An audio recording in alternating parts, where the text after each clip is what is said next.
कृष्ण और सुदामा की दोस्ती से तो सब वाकिफ ही होंगे।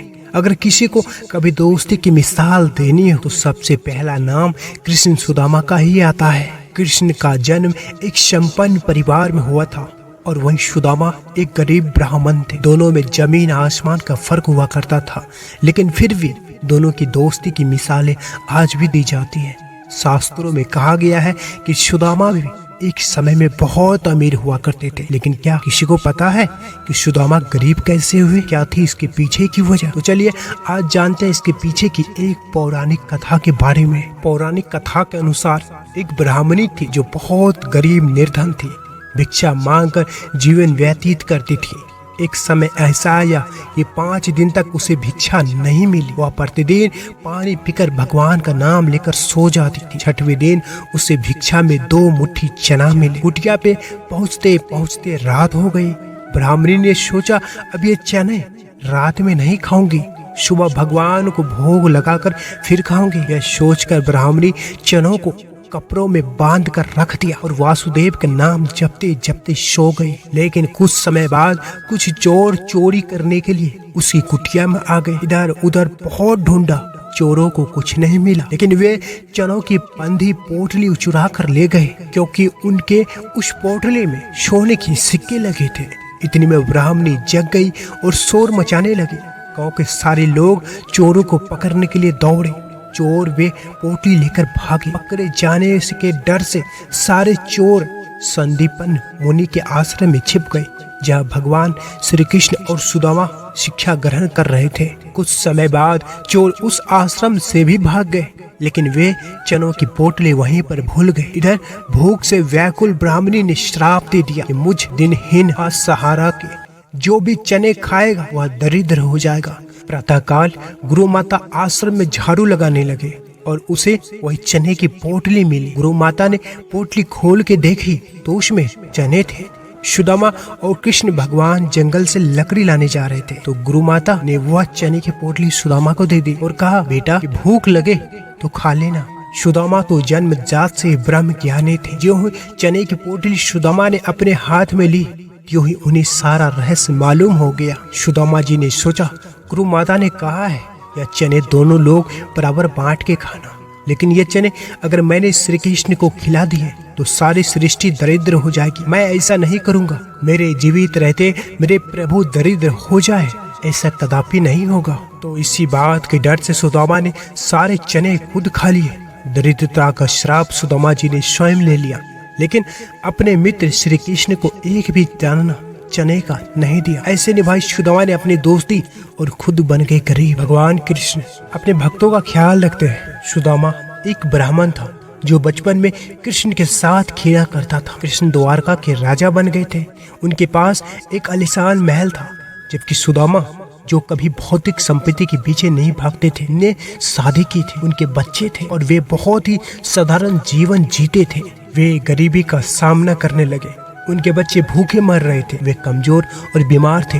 हालांकि कृष्ण का नाम सुदामा के होठों से कभी नहीं हटा। सुदामा की पत्नी ने उन्हें कृष्ण के पास जाकर कुछ मदद मांगने के लिए कहा। उसने उन्हें मुरमुरे का एक पैकेट के साथ विदा किया, जो श्री कृष्ण को बहुत पसंदीदा था। सुदामा अपने लंबे समय से खोए हुए दोस्त मिलने के लिए निकल पड़े। वह उबर खबर रास्ते पर चले, अपने नंगे पैरों को काटा, अपने टखनों को चोटील किया, अपनी त्वचा को फाड़ा, लेकिन उन्होंने कभी भी हिम्मत नहीं हारी, क्योंकि वे लगातार कृष्ण की महिमा का गुणगान करने में लगे थे। वह उनसे फिर से मिलने के लिए बहुत उत्साहित थे। आखिरकार वह कृष्ण को फिर से देखने के लिए अपने रास्ते पर थे। इस बीच महल में कहीं कृष्ण को अपने पैर में चुभन महसूस हुई। किसी तरह एक कांटा उसके पैर में चुभ गया। जब सुदामा कृष्ण के महल के द्वार पर पहुंचे तो पहरेदारों ने उन्हें अंदर जाने से मना कर दिया। फिर सुदामा ने बोला, मैं कृष्ण का मित्र हूँ, उनसे पूछो, वो मुझे जानते हैं। उनसे कहो कि सुदामा उनसे मिलने आए।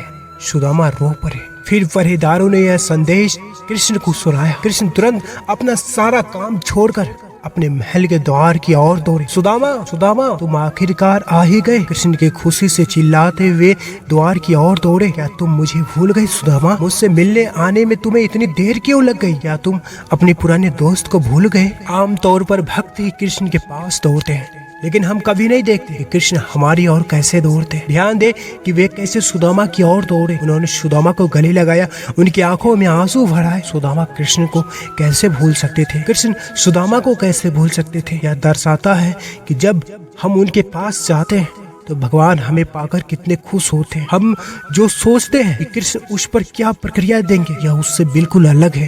कृष्ण ने सुदामा का महल में स्वागत किया। कृष्ण ने उन्हें बैठने के लिए अपना बिस्तर दिया। विनम्र सुदामा बिस्तर के सामने फर्श पर बैठ गए और कहा कि यही उनका स्थान है और वे वहाँ ठीक है। कृष्ण को यह पसंद नहीं था। कृष्ण ने उन्हें अपने बिस्तर पे बिठाया और अपनी रानियों को पानी का कटोरा और कुछ अन्य सामान लाने का आदेश दिया। हमारे प्यारे कृष्ण फिर फर्श पर बैठ गए सुदामा के पैर के लिए और उन पर जल डालना शुरू कर दिया। यह जानकर दिल कितना दुखता है कि इस ब्रह्मांड के भगवान अपने भक्तों के पैर धोने के लिए तैयार है। कृष्ण के भक्त कृष्ण के चरणों में वंदना करने के लिए कुछ भी देने को तैयार है। और यहाँ वे सभी रचनाओं के भगवान अपने भक्त के पैर धो रहे थे। कृष्ण ने सुदामा के पैर पर खून के धब्बे देखे।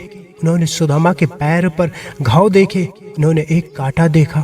यह वही कांटा था जो पहले कृष्ण के पैर में चुभा था। कृष्ण का प्रेम बस दिल को चकनाचूर कर देता है। दिल यह देखकर टूट जाता है कि कृष्ण को भी वही दर्द महसूस हुआ जो उनके प्यारे भक्त को हुआ था। कृष्ण को भी वही कांटा चुभा जो उनके भक्त को चुभा था। कृष्ण रोने लगे। उन्होंने सुदामा के पैर पकड़ लिए और आंसू बहने दिए। उन्होंने अपने आंसुओं से सुदामा के पैर धोए। हालांकि उनके भक्त दर्द में नहीं रोते, सिर्फ इसलिए कि उनका ध्यान कृष्ण पर केंद्रित होता है। हमारे भगवान हमारे दर्द के कारण रोते हैं। उनका प्रेम ऐसा है। हमारे साथ उनके शाश्वत रिश्ते की पवित्रता ऐसी है। फिर कृष्ण ने सुदामा को पहनने के लिए नए कपड़े दिए और खाने के लिए भोजन दिया। बेचारा सुदामा अपने बच्चों के बारे में सोचकर कुछ नहीं खा पाया, जो घर पर भूख से मर रहे थे। लेकिन कृष्ण ने उसे खाना खिलाया और कृष्ण के लिए उसने खाया। भक्तों देखो कृष्ण कितने दयालु है। हम हमेशा कृष्ण को अपना भोजन अर्पित करते हैं। हम उन्हें मिठाई और भोजन खिलाते हैं और यहाँ कृष्ण अपने भक्तों को भोजन परोस रहे हैं। सुदामा को अपने परिवार की याद आई। वह यहाँ किसी के कारण से आया था। वह यहाँ कृष्ण अपने परिवार के भरण पोषण करने के लिए मदद मांगने आया था। लेकिन वह उनसे कैसे मांग सकता था? वह द्वारका के राजा है। सुदामा इतने सालों बाद कैसे प्रकट हो सकते हैं और उनसे अपने परिवार का भरण पोषण के लिए कह सकते हैं क्या? सुदामा कृष्ण से मदद मांगने में शर्मिंदा और झिझक रहे थे। कुछ समय बाद जब कृष्ण और सुदामा अकेले थे, कृष्ण ने सुदामा से पूछा कि उनकी भाभी सुदामा की पत्नी ने उनके लिए क्या भेजा है। जरूर उन्होंने मेरे लिए कुछ भेजा होगा सुदामा। मैं अपनी भाभी को जानता हूँ, उन्होंने जरूर कुछ भेजा है, मैं जानता हूँ। कृष्ण ने कहा। सुदामा ने ऐसा व्यवहार किया जैसे उसने कुछ भेजा ही ना हो। वह शर्मिंदा था। वह द्वारका के राजा के सामने था। उसके पास उन्होंने देने के लिए मुरमुरे के एक पोटली के अलावा कुछ भी नहीं था। एक राजा के लिए यह कितना अनुपयुक्त है, यह किस तरह का उपहार है। उसने पोटली छिपाने की कोशिश की, लेकिन भगवान से कुछ भी छिपा नहीं रह सकता। कृष्ण ने उसे अपने हाथों से लिया और खोला। मुरमुरे मेरे पसंदीदा, कृष्ण ने कहा। रानियां फिर से प्रकट हो गई थी और सुदामा ने शर्मिंदगी के कारण कृष्ण के हाथ से जल्दी से पैकेट छीन लिया। वह नहीं चाहता था कि रानियां देखें कि वह द्वारका के राजा के लिए कितना तुच्छ उपहार लाया है। उस रात बाद में जब सुदामा सो रहे थे, कृष्ण ने उनके बिस्तर के पास गए। उन्होंने चावल की पोटली ली और कुछ खा लिया। सुदामा का घर तुरंत एक खूबसूरत महल में बदल गया। अंदर खूबसूरत फर्नीचर और खजाने की पोटियां थी जो सोने और जवाहरातों से भरी थी। मेजों पर खाना, स्वादिष्ट मिठाइयाँ, बढ़िया पेय पदार्थ रखे हुए थे। सुदामा के परिवार के फटी पुराने कपड़े राजश्री वस्त्रों में बदल गए। अगली सुबह सुदामा एक विनर व्यक्ति होने के नाते उसे मिले नए वस्त्र लौटा दिए। फिर वह चला गया। अभी भी कृष्ण से कोई मदद मांगने से संकोच महसूस कर रहा था। सुदामा चला गया।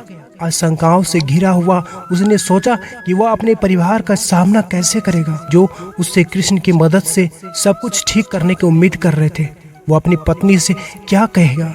इतनी दूर यात्रा करने के बाद भी वो अपने बच्चों के लिए थोड़ा सा भोजन भी नहीं ला पाया। उसके मन में तनाव बढ़ गया। उसे नहीं पता था कि कृष्ण ने पहले ही उसकी सारी समस्या का समाधान कर दिया था। सुदामा ने कृष्ण से मदद भी नहीं मांगी, लेकिन कृष्ण अपने भक्त की इच्छाओं को जानते थे। वह जानते थे कि सुदामा कुछ मदद मांगने आया था। भगवान सुदामा के प्रति आभारी थे कि वह उनकी समस्याओं को हल करने के लिए उनके पास आया था। बिना मांगे कृष्ण ने सब कुछ ठीक कर दिया। भगवान की शरण ऐसी ही होती है, हमें बस कृष्ण को पुकारना है और वे सब कुछ ठीक कर देंगे। उन पर विश्वास रखें, इस बात पर संदेह न करें कि ये कृष्ण अपनी समस्याओं को हल नहीं कर पाएंगे। वे ब्रह्मांड के भगवान हैं, वे कुछ भी हल कर सकते हैं। भगवान ने हमें यह सब सिखाने के लिए कई अद्भुत लीलाएं की। सुदामा की लीला हमें दिखाती है कि कृष्ण हमें कभी नहीं भूलेंगे। वे हमारा इंतजार कर रहे हैं, वे हमारी हर समस्या का समाधान करेंगे। वे सब कुछ जानते हैं, वे हमारी परवाह करते हैं, वे चाहते हैं कि हम उन पर निर्भर रहें।